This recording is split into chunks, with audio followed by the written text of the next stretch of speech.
சிவபக்தர்கள் செய்யக்கூடாதவை என்னென்ன, செய்ய வேண்டியவை என்னென்ன அப்படிங்கறத தான் பார்க்க இருக்கும்.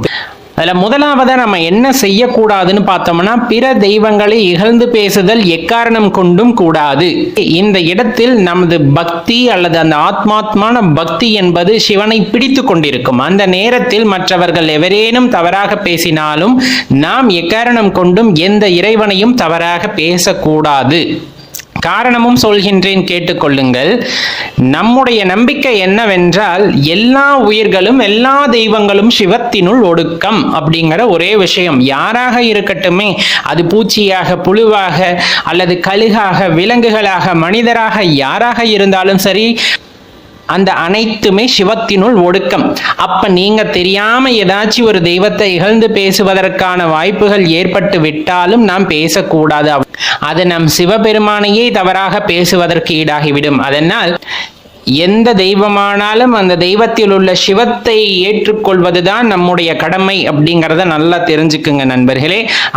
பெரும்பாலும் பார்த்தீங்கன்னா, மரணம் அப்படிங்கிறது வாழ்க்கையில் ஒரே ஒரு முறை தான் நிகழும் அப்படின்னு குறிப்பிடப்படுது. அதே போல அது உலக உண்மை, எல்லாத்துக்குமே நல்லா தெரிஞ்சிருக்கும்.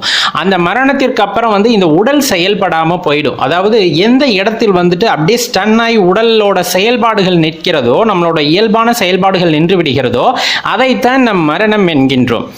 இந்த பயம் அப்படிங்கிறது பார்த்தீங்கன்னா, உங்க மனசுக்குள்ள வந்துச்சுன்னா உங்க உடல் செயல்பாடுகள் எல்லாம் தடுமாற ஆரம்பிச்சிடும். இதுவரை நீங்க எப்படி செயல்பட்டீங்களோ அந்த செயல்பாடானது உங்களால் அதற்கு பின் செயல்பட முடியாது. அப்ப அந்த இடத்துல சூட்சமமா நம்ம மரணத்தோட வழியை தான் அனுபவிக்கிறோம் அப்படிங்கிறத நல்லா தெரிஞ்சுக்குங்க. அப்ப தேவையில்லாத பயங்கள் உங்களுக்குள் வந்து கொண்டே இருக்கும் போது கட்டாயமாக அது உங்களுக்கு பிரச்சனையை தான் ஏற்படுத்தும். நம்முடைய பக்தியின் வழியே செல்வதை அது தடுத்துவிடும். அதனால் தேவையற்ற பயங்களை தவிர்த்து கொள்ளுங்கள். படிப்படியாக எல்லாமே சிவம்னு உணர்ந்ததுக்கு அப்புறமா நமக்கு பயம் அப்படிங்கிறது தேவையில்லாத ஒன்று அப்படிங்கிறத நல்லா தெரிஞ்சுக்குங்க.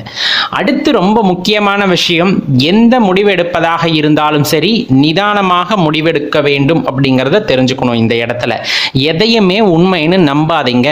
ஒரு இடத்துல ஒரு விஷயம் நடக்குது அப்படிங்கும் போது இது மாயை சூழ்ந்த உலகம். அந்த மாயையிலிருந்து எவர் ஒருவர் விடுபட்டு வருகிறாரோ அவர்தான் சிவத்தை அடையாளம் காண முடியும் அப்படிங்கிறது நமக்கு நல்லா தெரியும். அப்போ ஒரு விஷயம் நடக்குது அப்படின்னா உடனே அங்க ரியாக்ட் பண்ணாம அந்த சூழ்நிலைகளை அனுசரித்து அதற்கு தகுந்தாற் போல முடிவெடுப்பது தான் உத்தமம் என்பதை நன்கு தெரிந்து கொள்ளுங்கள். ரொம்ப முக்கியமான விஷயம், குறைந்தது ஒரு நாளைக்கு ஒருவருக்கேனும் அன்னதானம் செய்துவிட்டு நாம் பசியாறுவது மிகவும் சிறந்த விஷயம். சிவனடியார்களையோ சிவபக்தர்களையோ பார்த்தால் அந்த சிவனையே பார்த்ததாக நினைத்து கொண்டு அவர்களுக்கான உபச்சாரங்களை செய்து அவர்களுக்கான மரியாதையை செய்ய வேண்டிய முழு முதல் கடமை அப்படிங்கிறது இந்த நேரத்தில் தவறாம தெரிஞ்சுக்க வேண்டிய விஷயம். அதே போல காலையில எந்திரிச்சமா சிவபூஜை கட்டாயமாக செய்து பழகுங்கள். அகத்தே சிவன் இருப்பது உண்மைதான். தெல்ல தெளிந்தாருக்கு ஜீவன் சிவலிங்கம். திரும்பவும் சொல்லி பாருங்க, தெல்ல தெளிந்தாருக்கு ஜீவன் சிவலிங்கம். நாம் அந்த தெளிவை பெறும் வரையிலும் நாம் கட்டாயம் சிவபூஜையை அகத்தே செய்வதற்கு முன் புறத்தே செய்தாக வேண்டும். ஒரு பிடிமானம் அப்படிங்கிறது நமக்கு வந்துருச்சுன்னா அந்த பிடிமானத்தை கொண்டு அகத்தேடல் அப்படிங்கிறது இயற்கையாகவே உருவாகிவிடும். அது வரையிலும் கட்டாயமாக நாம் புறத்தே செய்யக்கூடிய சிவபூஜைகளை அந்த முறையறிந்து செய்து வருவது மிகவும் உத்தமமான விஷயம் அப்படிங்கிறத இந்த நேரத்தில் மறந்துடக்கூடாது நண்பர்களே. முடிந்த அளவுக்கு புண்ணியங்களை செய்து சேர்த்து கொள்ளுங்கள். புண்ணியங்கள் அடுத்த பிறவிக்கு வழிவகுக்கும், இல்லைன்னா நான் சொல்லலை. ஆனால் புண்ணியங்களை தொடர்ந்து செய்து கொண்டு போகும்போது உங்கள் கர்மாக்கள் கழிந்து ஒரு நேர கட்டத்தில் இறைவனை அறியக்கூடிய சந்தர்ப்பத்தை உங்களுக்கு வழங்குவார்கள். அந்த இறைவனை அறிந்து விட்டால் அந்த இறைவனோடு இரண்டர கலந்து விடுவதற்கும் நமக்கு வாய்ப்புகள் அந்த இடத்தில் கிடைக்கும். அப்போது நமது புண்ணியங்கள் யாவும் நிவர்த்தியாய் நாம் இறைவனோடு இரண்டர கலந்து விடுவோம். நம் பிறவிகளும் அறுக்கப்பட்டு விடும். அதனால தான் நம்ம சொல்றது, முடிஞ்ச அளவுக்கு புண்ணியங்களை செய்யுங்கள். ஏழை எளியவர்களுக்காகட்டும், சிவபக்தர்களுக்காகட்டும், அல்லது உங்களுக்கு யார் கஷ்டப்படுறாங்கன்னு தெரியுதோ அவங்களுக்கு முன் சென்று உதவுங்கள். இது போல நாம் செயல்பட்டோமே ஆனால் நல்ல முறையில் நமக்கு இறைவனை அடையக்கூடிய வாய்ப்பானது கிடைக்கும் அப்படிங்கிறத மறந்துட வேண்டாம். அதே போல எப்பையெல்லாம் உங்களுக்கு நேரம் கிடைக்கின்றதோ அந்த நேரங்களில் எல்லாம் சிவமந்திரத்தை உச்சரித்து கொண்டே இருப்பது, மனதில் உச்சரித்து கொண்டே இருப்பது ரொம்பவே உத்தமமான விஷயம் நண்பர்களே. பொன் பொருள் இது போன்ற சுகபோகங்களுக்கு ஆசைப்படாமல் முடிந்த அளவு நாம் வழியை சரியாக தேர்வு செய்து கொள்ளும் போது நமக்கு எந்த பிரச்சனையும் ஏற்பட போவதில்லை. நமக்கான வழி சரியாக பிறக்கும் அப்படிங்கிறத நல்லா தெரிஞ்சுக்கணும். எப்பவுமே நெற்று நிறைய விபூதி இருக்கணும். அப்பதான் மீண்டும் மீண்டும் அது நமக்கு ஞாபகப்படுத்தும் இந்த வாழ்க்கை என்பது வெறும் சாம்பல் தான் அப்படிங்கிற ஒரு விஷயத்தையும், அதே போல சிவனருளையும் அது நமக்கு பெற்றுத்தரும். கண்டிகை கட்டாயமா அணிந்திருப்போம், அதில் எந்த மாற்று கருத்தும் இல்லை.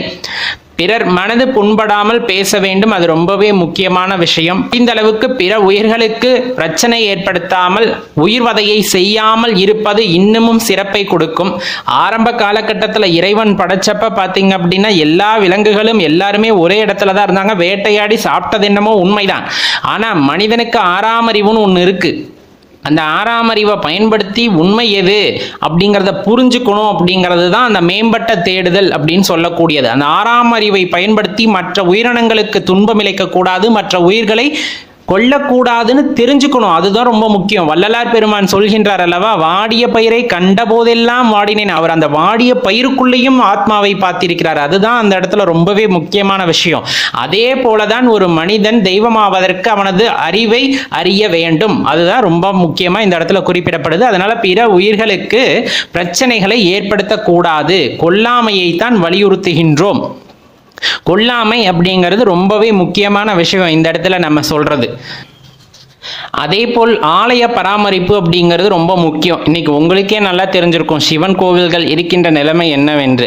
முடிந்த அளவிற்கு உளவார பணிகளை செய்து அந்த ஆலயத்தை நன்முறையில் பராமரிக்க வேண்டியதும் சிவபக்தர்களின் முதன்மையான கடமை அப்படிங்கிறத நல்லா தெரிஞ்சுக்குங்க. ஆலயத்தை எந்த அளவுக்கு பராமரிக்கிறீங்களோ அதே போல உங்கள் உடலை பராமரிப்பது ரொம்பவே முக்கியமான விஷயம். சுவர் இருந்தால் தான் சித்திரம் வரைய முடியும். நல்ல ஆரோக்கியமான உடல் இருக்கும் போதுதான் அதனுள் இருக்கின்ற ஆன்மாவை நாம் தரிசிக்க முடியும் அப்படிங்கிறத நல்லா தெரிஞ்சுக்குங்க. ரெண்டுமே முக்கியம். கோவில் பராமரிப்பு, உடல் பராமரிப்பு அப்படிங்கிறது ரெண்டுமே ரொம்ப முக்கியமான விஷயம். இது போல சில விஷயங்களை நம்ம முறையா கடைபிடித்து வருவது நமக்கு பெருவாழ்வு அளிக்கும். பார்த்தோம் அப்படின்னா ஆன்மீகம் அப்படிங்கிறத பத்தி ஏற்கனவே உங்களுக்கு சொல்லியிருக்கோம். என்னன்னா எல்லாரும் சொன்னதான் நம்மளும் சொன்னோம், உள்ளார்ந்த தேடுதல் அப்படின்னு. இனிமேல் கொஞ்சம் அப்படியே நீங்க என்ன பண்ணணும் அப்படிங்கிற விஷயத்தையும் நம்ம சேர்ந்து பார்க்க போறோம் நண்பர்களே. ஒருத்தரோட ஆன்மீக தேடலுக்கு அடிப்படை தேவை 3 விஷயம். இந்த 3 விஷயம் இல்லை அப்படின்னா அவங்க முழுமை பெற முடியாது அப்படிங்கிறத இந்த பதிவில் நம்ம பார்க்க போறோம். அப்படி என்ன 3 விஷயம் அப்படின்னு பார்த்தோம் அப்படின்னா, குருவை கண்டறிந்திருக்க வேண்டும் ஒன்று. ரெண்டாவது பார்த்தீங்கன்னா, நம்ம மனசுக்குள்ள இருக்கக்கூடிய அறியாமையை அகற்றுவதற்கு தயாராக இருக்க வேண்டும், 2வது விஷயம். 3வது வேட்கையானது இருக்க வேண்டும், தேடுதல் அப்படிங்கிற ஒரு விஷயமானது இருக்க வேண்டும். இந்த 3 விஷயமும் உங்ககிட்ட சரியா இருக்கு அப்படிங்கும் போது கண்டிப்பா உங்களை யாருனாலையும் அந்த ஆன்மீக பாதையிலிருந்து விலக்க முடியாது. ஆன்மீக பாதையில போறது என்ன பலன் அப்படின்னோம்னா, சரணாகதி அப்படின்னு நம்ம சொல்லுவோம். எல்லாமே இறைவன் தான் அப்படின்ட்டு சில மகான்களை நீங்க பார்த்திருப்பீங்க. அவங்கெல்லாம் பார்த்தா உலக வாழ்க்கையில ஈடுபடுற மாதிரியே இருக்கும். இப்ப நம்ம ரமண மகரிஷி எடுத்துக்குங்க, சமீப காலங்கள்ல வாழ்ந்தவங்க. மாயம்மா சித்தர்னு சொல்லுவாங்க இவங்கெல்லாம் பார்த்தா உலக வாழ்க்கையில ஈடுபடுற மாதிரி இருக்கும். ஆனா அவங்க எதையும் பெருசா கண்டுக்க மாட்டாங்க. எல்லாத்தையும் வெளி தோற்றமா தான் பார்த்தாங்களே தவிர எதுவும் தன்னை பாதிக்கும் அளவுல அவங்க வைத்து கொண்டதே கிடையாது. அதுதான் அந்த உண்மையான ஆன்மீகம் அப்படிங்கிறது. நம்ம என்ன நினைச்சுட்டு இருக்கோம், காவி அணிந்து கொள்ள வேண்டும், சந்நியாசம் போயிடணும், இது மட்டும்தான் ஆன்மீகம்னு கிடையவே கிடையாது.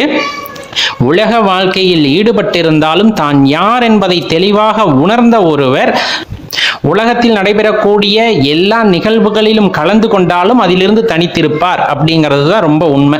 இந்த ஸ்டேட்மெண்ட்டை நீங்க திருப்பியும் கேட்டா மட்டும்தான் உங்களுக்கு புரியும். உலக நடவடிக்கைகளில் ஒருவர் ஈடுபட்டாலும் தன்னை அறிந்த ஒருவர் அந்த நிகழ்வுகளிலிருந்து தன்னை வேறுபடுத்தி கொண்டுதான் இருப்பார். அந்த நிகழ்வுகளை வெறும் படமாக மட்டுமே பார்ப்பார், தனக்கு சம்பந்தம் இல்லாத ஒன்றாக மட்டுமே பார்ப்பார். ரொம்ப உண்மையான விஷயம். இதை ஆழ்ந்து புரிஞ்சுக்கிட்டீங்கன்னா உங்களுக்கு அர்த்தம் புரிஞ்சிடும்.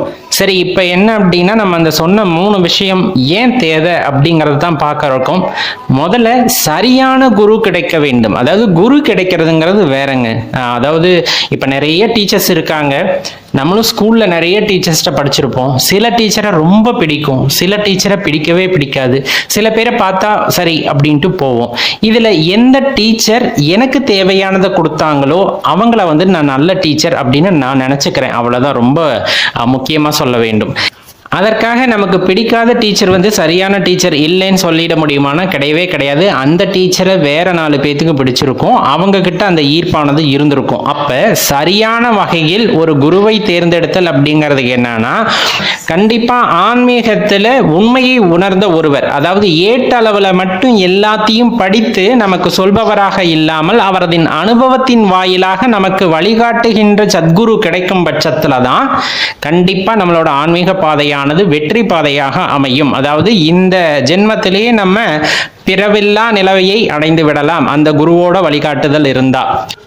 அதனாலதான் நம்ம சொல்றது பார்த்தீங்கன்னா, சரியான குரு அவரோட அனுபவத்திலிருந்து நமக்கு வழிகாட்டுபவராக இருக்கும் பட்சத்தில் அது நல்ல முறையில் நம்ம ஆன்மீக பாதையானது இருக்கும். இரண்டாவது, அறியாமையை அகற்ற வேண்டும் அப்படிங்கிறது. அறியாமை அப்படிங்கிறது நமக்கு அறிவு இருந்தும் எதெல்லாம் நடக்குதோ அதுக்கும் தனக்கும் சம்பந்தம் இருக்கிறதாவே நினைச்சுக்கிறது தான் இந்த இடத்துல அறியாமை. எந்த ஒரு நிகழ்வுக்கும் நமக்கும் சம்பந்தமே கிடையாது. இந்த உடலானது அதில் ஈடுபடுகிறது என்றால் நமது அறியாமையின் காரணமாகத்தான் அப்படிங்கிறத நல்லா தெரிஞ்சுக்குங்க. ஒரு சண்டை வருது, ஒரு இடத்துல உங்களை புகழ்ந்து பேசுறாங்க, ஒரு இடத்துல உங்களை கோபப்படுத்துறாங்க, இதுல எதுவுமே உங்களுக்கு சம்பந்தம் இல்லை அப்படிங்கிற அந்த விஷயம் தெளிவா இருக்கணும். அதுக்கும் எனக்கும் பெரிய சம்பந்தம் இருக்கு அப்படின்னு நினைச்சீங்கன்னா அதுதான் இருக்கிறதுலே பெரிய அறியாமை. அறியாமைனா என்ன சொல்றது? ஒரு விஷயத்தை அறியாமல் இருப்பது, தெளிந்து கொள்ளாமல் இருப்பது அப்படின்னு சொல்லக்கூடியது. அப்ப அறியாமையிலிருந்து நீங்கள் விடுபட வேண்டும் என்றால் பல கேள்விகளை உங்களுக்குள் கேட்க வேண்டும். அந்த கேள்விகளுக்கான விடையை உங்களுக்குள்ளே தேட வேண்டும். அது ரொம்ப முக்கியமான விஷயம். அப்ப நம்மளுக்கு இருக்க அந்த 6வது அறிவை பயன்படுத்தி இந்த நிகழ்வுக்கும் எனக்கும் என்ன சம்பந்தம் அப்படின்னு கேள்வி கேட்கக்கூடிய திறனை வளர்த்து கொள்ள வேண்டும். அதுதான் அறியாமையிலிருந்து விடுபட முயற்சி செய்தல் அப்படின்னு சொல்றது. இது 2வது முக்கியமான விஷயம். 3வது வேட்கை, அதாவது தேடுதல் வேட்கை. இப்ப அறியாமை அகன்றால் தான் நமக்கு சில விஷயங்கள் புரிய வரும். அதன் பின்னர் நம்ம தேட வேண்டும். என்னத்தை தேட போறோம்?